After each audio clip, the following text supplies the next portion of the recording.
espadas de bronze colidindo sob o sol quente de Troia, heróis gigantescos lutando por honra e imortalidade, deuses manipulando o destino dos mortais como peças de um tabuleiro, e um rei guerreiro tentando voltar para sua casa após 10 anos de guerra.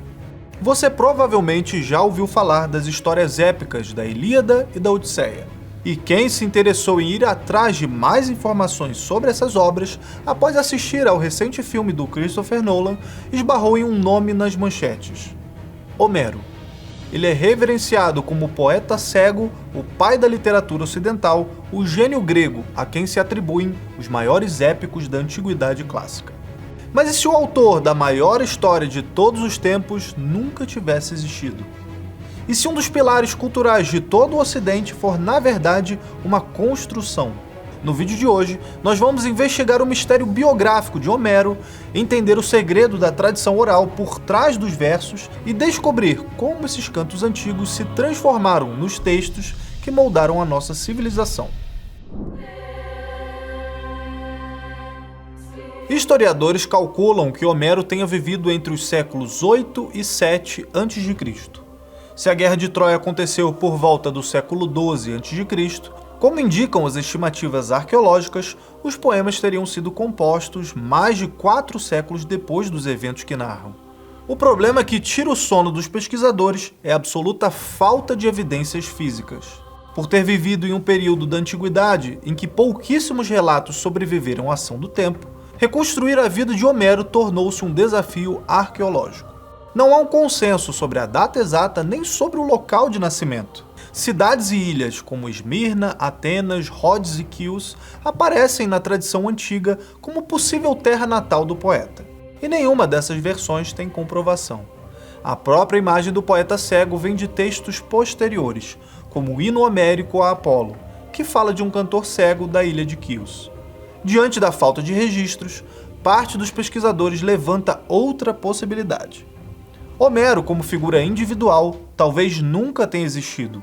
Nessa leitura, o nome funcionaria como uma maneira de se referir a uma tradição coletiva, a um conjunto de cantores que, ao longo de gerações, deu forma a histórias que já circulavam pela região. Essa divergência sobre a identidade do poeta e a autoria dos poemas é o que a academia chama de questão homérica. O debate ganhou força no fim do século XVIII com o filósofo alemão Friedrich August Wolff. No livro Prolegomena ad Homerum, ele defendeu que a Ilíada e a Odisseia não eram obras de um autor único, mas o resultado da junção de canções mais antigas, corrigidas e ampliadas ao longo dos séculos. Quem seguiu essa linha de pensamento ficou conhecido pelo nome de analista, e foi uma posição predominante no meio acadêmico europeu no século XIX. Do outro lado estavam os unitaristas, aqueles que defendiam um criador único. Para eles, a unidade da narrativa e a conexão entre os personagens indicavam um plano artístico pensado por uma só pessoa. Foi o que sustentaram pesquisadores como o helenista americano John A. Scott, defendendo que a Ilíada e a Odisseia eram poemas longos e completos. O rumo da discussão mudou no século XX, com os americanos Milman Parry e Albert Lord. A partir do fim da década de 20, Parry passou a estudar a estrutura métrica dos poemas e o uso das expressões fixas para nomear heróis e deuses. Para entender como isso funcionava na prática, ele e o seu colega Lord foram observar cantores de uma tradição oral ainda viva na antiga Iugoslávia, comparável em vários aspectos à poesia grega arcaica. O que registraram ali ofereceu uma explicação nova.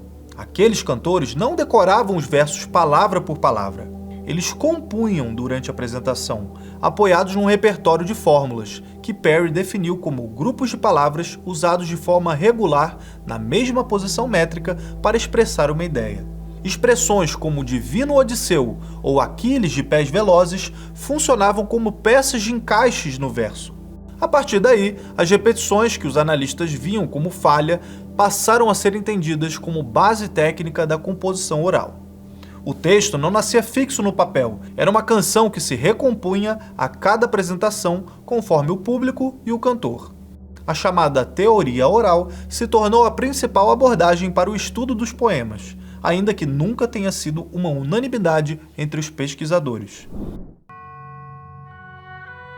Bom, se a poesia era falada e imutável, resta a pergunta de como ela chegou até nós em forma de livro. A pesquisa atual sustenta que não houve um único momento de registro. Para o helenista Gregory Nagy, a fixação do texto foi um processo, não um evento. A tradição foi ficando menos fluida e mais estável ao longo dos séculos. A tradição antiga liga Atenas a essa estabilização, mas os relatos não coincidem. Um diálogo atribuído a Platão, hoje considerado inautêntico, acredita a Hiparco, filho do tirano Pisístrato, a inclusão dos poemas no Festival das Panateneias. Já um relato transmitido por Diógenes Laércio dá a autoria a Pisístrato ou a Solon. Os próprios estudiosos tratam essas versões com cautela e as veem mais como parte da construção da imagem de um governante do que como um dado seguro sobre a história do texto. O que se sabe com mais firmeza é o lugar que os poemas ocuparam na educação grega. No banquete de Xenofonte, um ateniense conta que o pai o obrigou a decorar a Ilíada e a Odisseia para que ele se tornasse um homem de valor. Ler Homero fazia parte da formação das elites de Atenas no século V a.C. O formato dos textos que conhecemos hoje passou ainda pelo trabalho dos bibliotecários de Alexandria, entre os séculos III e II a.C. Zenódoto, Aristófanes de Bizâncio e, sobretudo, Aristarco revisaram os versos, retiraram acréscimos e provavelmente dividiram cada poema em 24 cantos, um para cada letra do alfabeto grego. No fim, a pergunta que levantamos no início desse vídeo talvez não tenha uma resposta tão simples.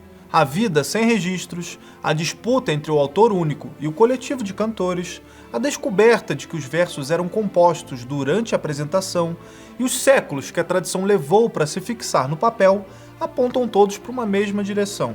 Existindo ou não como pessoa de fato, Homero tornou-se o nome dado à Ilíada e à Odisseia, os dois poemas que estão na origem da literatura do Ocidente. Compreender o peso de uma obra como a Odisseia nos força a olhar além das telas de cinema e buscar o contato direto com uma das obras que moldaram a imaginação do Ocidente. É por isso que a Brasil Paralelo tem o orgulho de anunciar um projeto exclusivo para aqueles que valorizam a alta cultura e a preservação dos clássicos. Estamos abrindo oficialmente a venda da nossa primeira edição para colecionadores, Odisseia. Desenvolvido meticulosamente em grande formato, esse volume apresenta o texto em português acompanhado do grego original, permitindo uma experiência mais profunda com a narrativa de Homero. A edição também conta com um projeto gráfico exclusivo e ilustrações criadas para representar a grandiosidade épica e a densidade simbólica da obra. Pensado para ocupar um lugar de destaque na sua casa, o livro também funciona como uma peça decorativa para salas, escritórios e bibliotecas. Além do livro, você receberá um curso exclusivo com Clístenes Hefner Fernandes, um dos principais helenistas do Brasil, criado para acompanhar a leitura e ajudar você a compreender detalhes, símbolos e nuances que poderiam passar despercebidos. Garantir o seu exemplar agora é levar para dentro de casa uma das obras que ajudaram a moldar a civilização ocidental, em uma edição criada para ser contemplada, preservada e transmitida por gerações. Acesse agora o link que está na descrição desse vídeo ou aponte seu celular para o QR Code que está aparecendo aqui no canto da tela e garanta o seu exemplar com condições especiais. Nós contamos com você, muito obrigado e até breve.